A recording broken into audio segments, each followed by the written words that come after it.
அதாவது கொஞ்சம் காலமா கோமாவுல இருந்த ஒருத்தர் வந்து இப்ப பேச ஸ்டார்ட் பண்ணிருக்காரு. யாருன்னு உங்களுக்கு தெரியுமா? ஒரு சைடு வந்து ஞானசார அவர்கள். எங்கயா போறீங்க இவ்வளவு நாளா?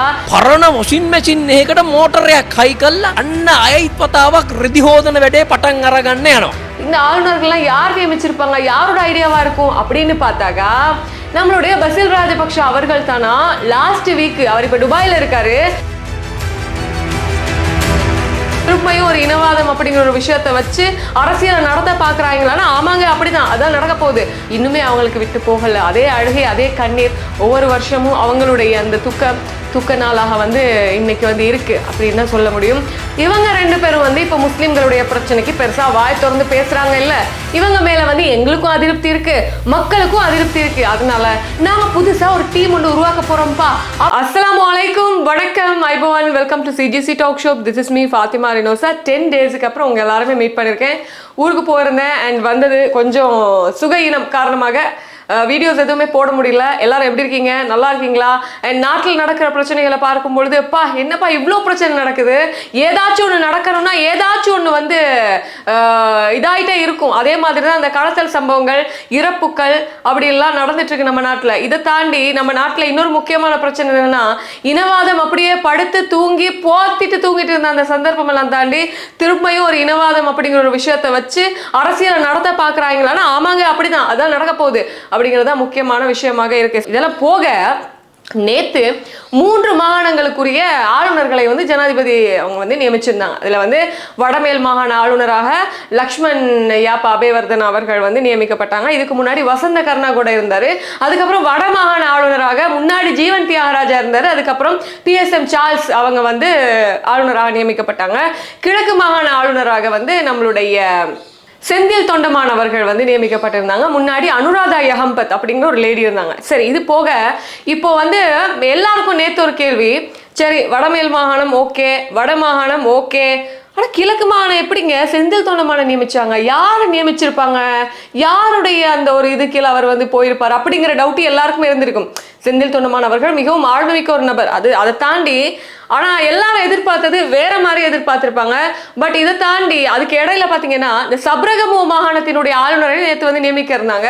சப்ரகமு மாகாணத்தின் ஆளுநர் வந்து வெளிநாடு போயிருக்கிறதுனால வந்ததுக்கு அப்புறமா அவரை வந்து நியமிக்கலாம் அப்படின்னு சொல்லிட்டு தான் அந்த 3 ஆளுநர்களை வந்து மாகாணத்துக்குரிய ஆளுநரை வந்து நியமிச்சிருக்காங்க. இப்படி இருக்கிற பட்சத்துல வந்து செந்தில் தொண்டமான் அவர்கள் வந்து கிழக்கு மாகாண ஆளுநராக நியமிக்கப்படுறதுக்கு முன்னாடி இதுக்கு முன்னாடி இருந்த அனுராதா யஹம்பத் அவங்க வந்து கிழக்கு மாகாணத்துக்குரிய ஒரு நல்ல ஆளுநர் அப்படின்னு பேர் வாங்கியிருக்காங்க. அவங்க மேல பல விமர்சனங்கள் இருந்திருக்கு. ஏன்னா திருகோணமலையில திருக்கோணேஸ்வரம் ஏரியாவில எல்லாம் பாத்தீங்கன்னா சில ஏரியாவை பிடிச்சி சில இடங்களை பிடிச்சி பௌத்த மதத்துக்கு சார்பாக பௌத்தத்தை வந்து என்ன சொல்றது, பௌத்தத்தை வந்து கொஞ்சம் அதுக்கு எக்ஸ்ட்ரீமா வந்து அதுக்கு ஒரு இடம் கொடுத்திருந்தாங்க. பௌத்த மதத்தை வந்து கொஞ்சம் புனிதத்துவப்படுத்துறது மாதிரி அந்த திருக்கோணேஸ்வரத்துக்குள்ள சில இடங்களை வந்து அந்த மாதிரி எல்லாம் பண்ணாங்க அப்படின்னு சர்ச்சைக்குள்ளாகி அவங்க வந்து அந்த டைம்ல அவங்களுக்கு எதிராக மக்கள் ஆர்ப்பாட்டம் எல்லாம் செஞ்சாங்க. ஆனாலும் அவங்க வந்து ஆளுநர் பதவியில இருந்து போக போறாங்களே அப்படின்னு சொல்லிட்டு பல பேர் நீங்க போகாதீங்க, இவங்க இதுல இருக்கணும் அப்படிங்கிற மாதிரி போராட்டங்களும் செஞ்சிருந்தாங்க. இது இவ்வாறு இருக்கும் பட்சத்துல பாத்தீங்கன்னா இப்ப நான் சொன்னேன் இல்லையா, இந்த ஆளுநர்கள்லாம் யார் நியமிச்சிருப்பாங்க, யாரோட ஐடியாவா இருக்கும் அப்படின்னு பார்த்தாக்கா நம்மளுடைய பசில் ராஜபக்ஷ அவர்கள் தானா. லாஸ்ட் வீக் அவர் இப்ப துபாயில இருக்காரு. லாஸ்ட் வீக் ஜனாதிபதி ரணில் விக்ரமசிங்க அவர்களை மீட் பண்ணி இப்படிதாங்க வடமேல் மாகாணத்துக்கு நம்ம இவரை நியமிச்சிடலாம், வடக்கு மாகாணத்துக்கு இவரை நியமிச்சிடலாம், கிழக்கு மாகாணத்துக்கு இவரை நியமிச்சிடலாங்க, நான் சொல்றது சரியா அப்படின்னு கேட்டிருக்காரு. அதுக்கப்புறம் ரணில் விக்ரமசிங்க அவர்கள் ஓகேங்க, நீங்க சொன்னா ஓகே அப்படிங்கிற மாதிரி சொல்லியிருக்காராம். இதுதானா உண்மை அப்படின்னு சொல்லப்படுது. இப்ப 19ஆம் தேதி நாளைக்கு பசில் ராஜபக்ஷ அவர்கள் வராராம் அப்படிங்கிற வந்து செய்தியும் வெளியாகி இருக்கு. அப்போ இந்த ஆளுநர்கள் எல்லாம் நியமிச்சது புகட்டுவையா, மொட்டு கட்சி அப்படின்னு கேட்டாங்க. கண்டிப்பா இவங்க தான் வந்து நியமிச்சிருக்காங்க. சோ மொட்டு கட்சியோட மிகவும் நெருக்கமான கட்சி தான் வந்து இலங்கை தொழிலாளர் காங்கிரஸ். அப்ப இலங்கை தொழிலாளர் காங்கிரசின் தலைவர் தான் செந்தில் தொண்டமான் அவர்கள். அவர் சௌமியமூர்த்தி தொண்டமான் அவர்களுடைய கொள்ளுப்பேரணிவர்.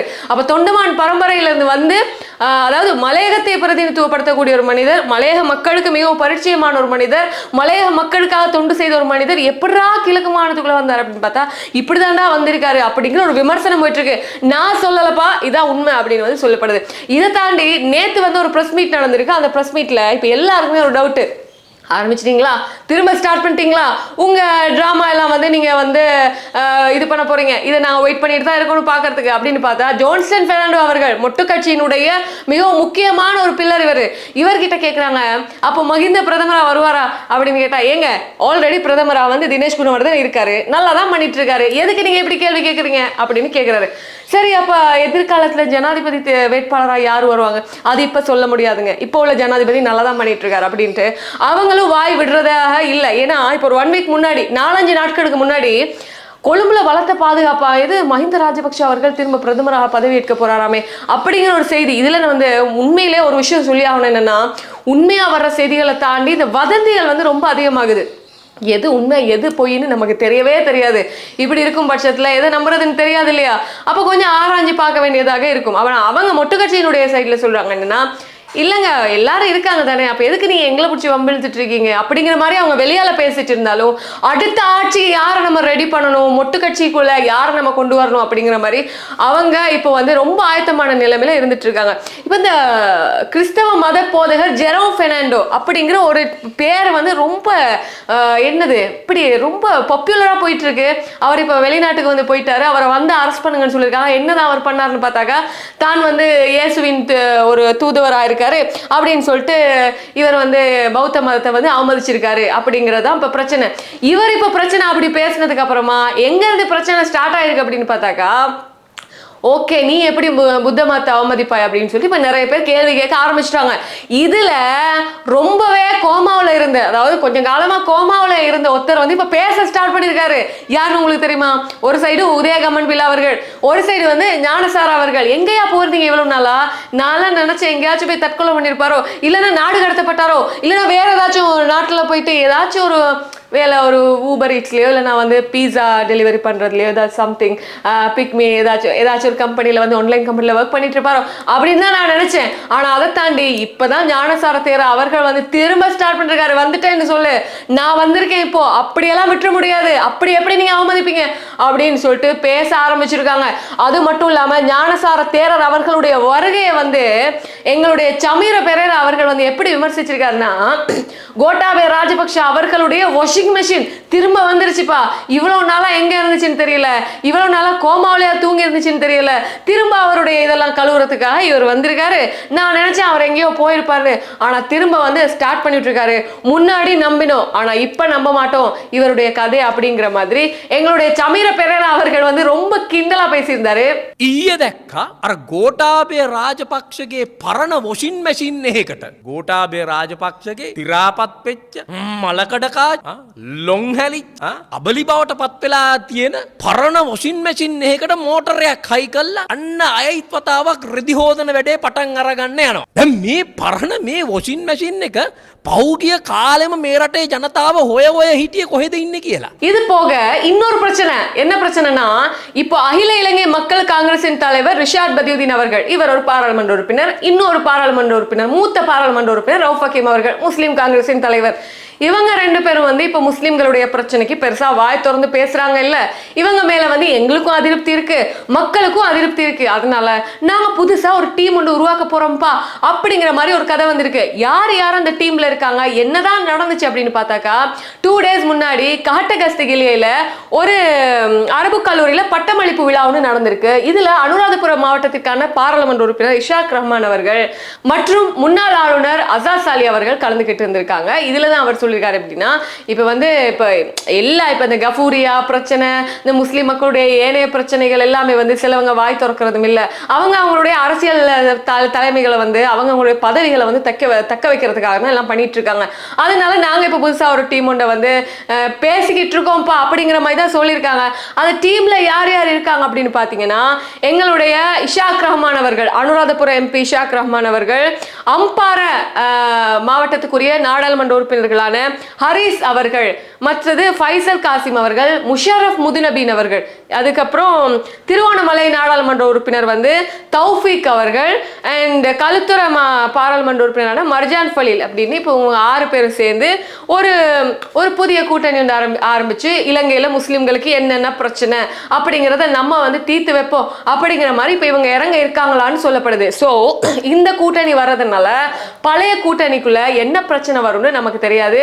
ஒருவேளை இப்ப நம்ம ஜென்ரலா நம்ம பார்ப்போம், இப்ப வந்து முஸ்லிம்களுக்கு தலைவர்கள் அப்படின்னு பார்த்தா, தலைமைத்துவம் அப்படின்னு பார்த்தாக்கா ஒண்ணு நம்ம ரிஷாத் பதியுதீன் அவர்களை பத்தி சொல்லுவோம், இவர்தான், இதுக்கப்புறம் தான் மத்ததெல்லாம் அப்படின்னு பேசுவோம்.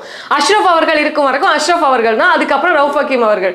அப்போ இவங்க வந்து அதை உடைச்சு புதுசா ஒரு ஸ்டார்ட் பண்ணி ஒரு கூட்டணியை வந்து ஸ்டார்ட் பண்ணி பிரச்சனைகள் வந்து தீர்க்க போறாங்களாம் அப்படிங்கிறது வந்து பேசிட்டு இருக்காங்க. பட் எவ்வளவு தூரம் உண்மை, இது நடக்குமா, சாத்தியப்படுமா அப்படிங்கிறது வந்து நமக்கு தெரியாது.